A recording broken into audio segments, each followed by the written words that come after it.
Hello everyone, আসসালামু আলাইকুম। আশা করছি আপনারা সবাই অনেক ভালো আছেন। আমরাও সবাই আলহামদুলিল্লাহ ভালো আছি।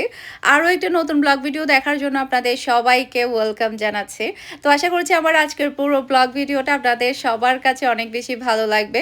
আর যদি ভালো লেগে থাকে, যারা এখনও সাবস্ক্রাইব না করে আমার ভিডিও দেখছেন, প্লিজ চ্যানেলটি সাবস্ক্রাইব করে দিবেন। আর ভিডিওর মধ্যে একটা লাইক দিতে ভুলবেন না। আমার ব্লেন্ডারটা নষ্ট হয়ে গিয়েছে। ব্লেন্ডার ছাড়া তো আসলে একটা মিনিটও চলা যায় না। দেখা যায় কি প্রতিদিন আমাদের কিছু না কিছু ব্লেন্ড করতে হয়। তো এবারে আমরা সিঙ্গার থেকে নিয়েছি। এর আগেরটা কি যেন একটা ব্র্যান্ড ছিল, ওটাও অনেক ভালো ছিল। তবে ওগুলা নষ্ট হয় নাই আসলে ওভাবে। আমার ভিতরের যে মানে ইয়াগুলা থাকে, দাঁতগুলা থাকে ৩টা ২টা, যেটাকে আমি আসলে দাঁত বলি, ওগুলা আমার ভেঙে গিয়েছে। প্রায় ২-৩টার মধ্যে আমার ভেঙে গিয়েছে। ভেঙে যাওয়াতে যেগুলো বেশি ইম্পর্টেন্ট সেগুলোর আমি মোটেও কাজ করতে পারছি না। আর আমি আসলে জানি না ভিতরের এগুলা যখন ভেঙে যায় তখন এগুলা কি এক্সট্রাভাবে কিনা পাওয়া যায় কিনা, কিংবা কোথাও সেল করে কিনা, সেটা আসলে আমার মোটেও জানা ছিল না। তো আমার কাছে মনে হচ্ছিল হয়তো বা পাওয়া যায় না, যার কারণে আমি নতুন একটা নিয়ে নিয়েছি। আজকে আমি প্রায় অনেকগুলা আচার বানাবো। জলপাইয়ের আচার প্রায় 10 কেজি, মানে জলপাইয়ের আচার বানাবো। এখানে আমি 2 কেজি রসুন দিয়েছি, 2 কেজি তেল দিয়েছি, সাথে অনেকগুলা শুকনা মরিচ দিয়েছি, তারপরে 2 কেজি চিনি, 250 গ্রাম আমার এখানে সরিষা, 5 ফোড়ন, সবগুলা দিয়ে এখন আমি মশলাটাকে একটু ভালোভাবে কষিয়ে নেব। যেহেতু এখানে আমি অলরেডি চিনি দিয়ে দিয়েছি। চিনি দেওয়ার পরে যেটা হয়েছে, মানে মশলাটা একটু পাতলা পাতলা হয়ে গিয়েছে, মানে চিনিটা গলে আর কি, গলে পানি পানি হয়ে গিয়েছে। তো একটু এটা আমি গাঢ় করে নিব, মানে চিনি থেকে যে পানিটা বের হয়েছে সেটা আমি শুকিয়ে নিব। এরপরে আমি জলপাইটা দিব। জলপাইটাকে আমি একটু ভাপিয়ে নিয়েছি। এরপরে সন্ধ্যার পরে আমি এসেছি যেহেতু আমরা কয়েকদিন পরে আলহামদুলিল্লাহ ফ্ল্যাটে উঠে যাব, যার জন্য আমরা কিছু জিনিস দেখছিলাম। এখানে আসলে এত সুন্দর সুন্দর জিনিস যেটা বলার বাহিরে। তো আমি, আপু, মেরিন, আমরা 3জন মিলে আসছি। ভাবলাম যে একটু দেখে যাই, যখন কিনতে আসবো তখন যাতে সুবিধা হয়, কোনটা কি পছন্দ ছিল না ছিল তখন এসেই তাড়াতাড়ি নেওয়া যাবে। এখানে আসলে এত বেশি এক্সক্লুসিভ জিনিসপত্র ছিল, আমার তো ইচ্ছে করছে যে সব কিছু নিয়ে চলে যাই। আসলে নিয়ে চলে গেলে তো হবে না, এগুলো সবগুলো সুন্দরভাবে মেনটেন করারও একটা ব্যাপার স্যাপার থাকবে। সব কিছু সুন্দরভাবে গুছিয়ে তারপরে পরিষ্কার পরিচ্ছন্ন রাখারও একটা ব্যাপার থাকবে।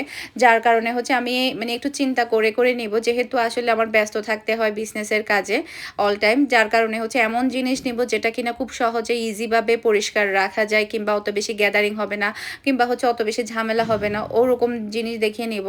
আমার টপ নেওয়ার প্ল্যান ছিল। তবে আমি এর আগে যখন এ শপের মধ্যে এসেছিলাম তখন প্রচুর পরিমাণে আমি টপ দেখেছিলাম। তবে এবারে দেখলাম যে টপটা একটু কম।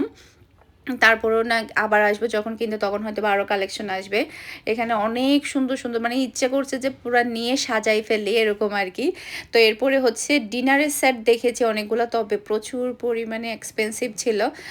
মানে এগুলো আমার পক্ষে নেওয়া সম্ভব না। এগুলো এক মানে ইয়াই 10,000-এর উপরে, 8,000, 9,000, 10,000, 12,000, 14,000 এরকম এক একটা সেট। তো আপনি যদি 5 সেটও নেন তাহলে 50,000 টাকার উপরে। তো যাই হোক, এগুলো বাবা আমার জন্য না।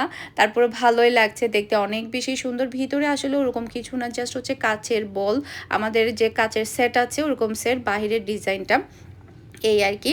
তো এখানে আসলে সব কিছুই এতই সুন্দর, আর একটু প্রাইসের দিক দিয়ে তো একটু বেশিই হবে, কারণ সুন্দর জিনিসের দাম তো একটু বেশিই থাকে।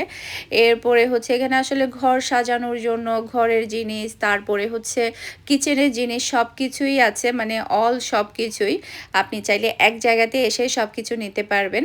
এরপর অনেক সুন্দর সুন্দর ট্রে ছিল, এখান থেকে আমি একটা নিব ইনশাল্লাহ। তো কালার এবং ডিজাইনগুলো একটা থেকে একটা সুন্দর, আর ডিফারেন্ট ডিফারেন্ট সাইজেরও আছে।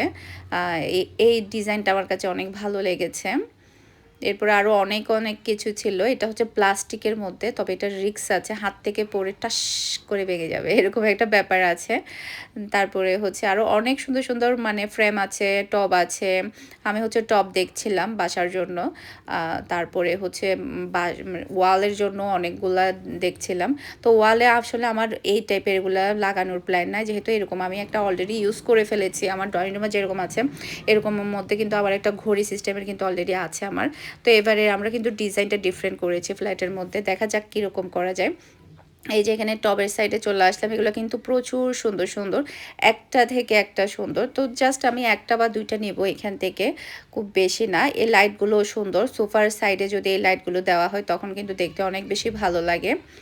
এরপরে এখানে কিন্তু ইলেকট্রিক্যাল জিনিসপত্রও কিন্তু পাওয়া যায়। আমাকে কিন্তু অনেকে জিজ্ঞেস করে যে এই শপটা কোথায়? এটা কিন্তু জিসির মোড়ে।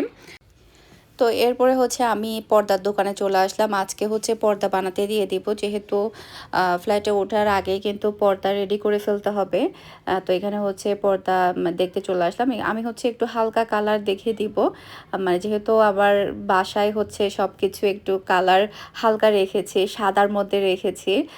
আমার পুরো ফ্ল্যাটে কিন্তু খুব বেশি কালারফুল হয়নি। জাস্ট হচ্ছে ২টা ৩টা কালার আমি ইউজ করেছি। খুব বেশি কালারফুল আসলে ভালো লাগে না।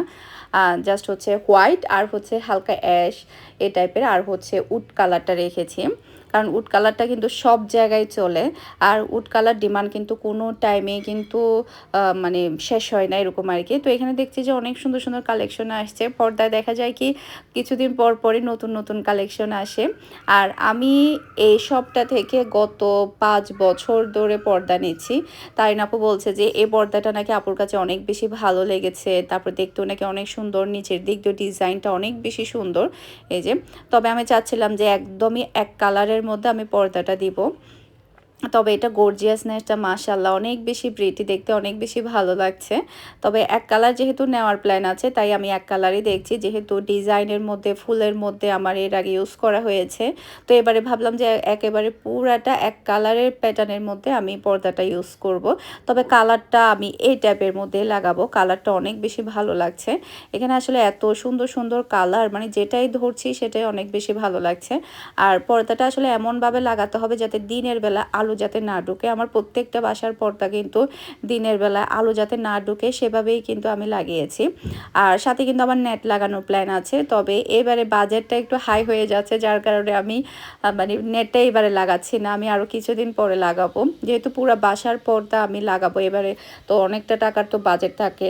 তো সেক্ষেত্রে আমি যদি আবার নেটও যদি লাগাই তাহলে আমার ডাবল হয়ে যাচ্ছে। নেটের দাম আর পর্দার দাম কিন্তু অনেকটা কাছাকাছিই থাকে, অত বেশি ডিফারেন্স থাকে না। যারা লাগিয়েছে তারা হয়তো বা জানে।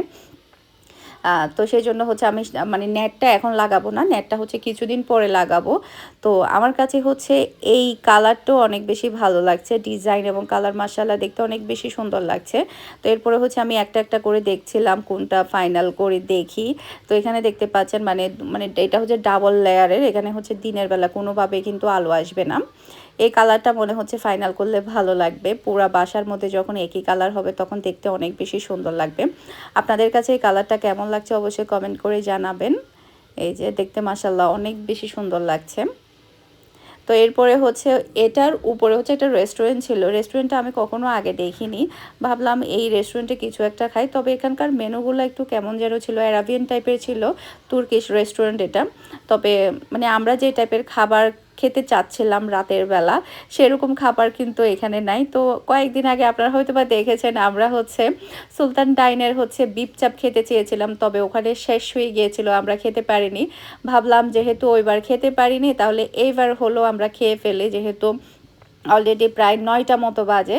তো আপুকে বললাম যে থাক, এখানে আমরা তুর্কি কোনো খাবার না খাই, কারণ এখানকার খাবার কেমন হবে সেটা তো আমরা জানি না, তুর্কির খাবারগুলো কেমন হয়, কীরকম টেস্ট হয়।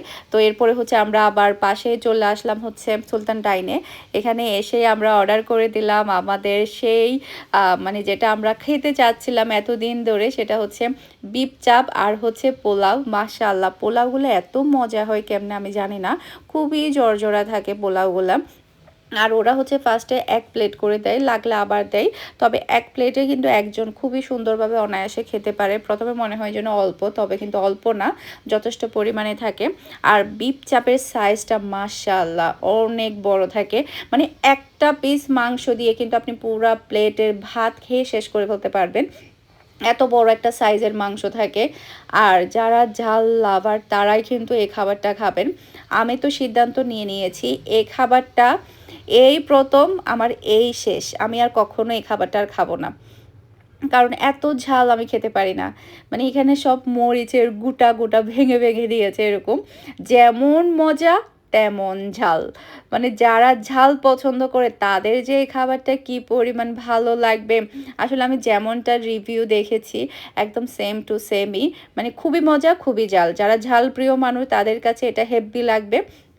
আর যেহেতু আমি একটু কম ঝাল খাই, মিডিয়াম খাই, একেবারে ঝাল খাই না যেও তা না, একটু মিডিয়াম খেতে পছন্দ করি, আমার জন্য এই খাবারটা না।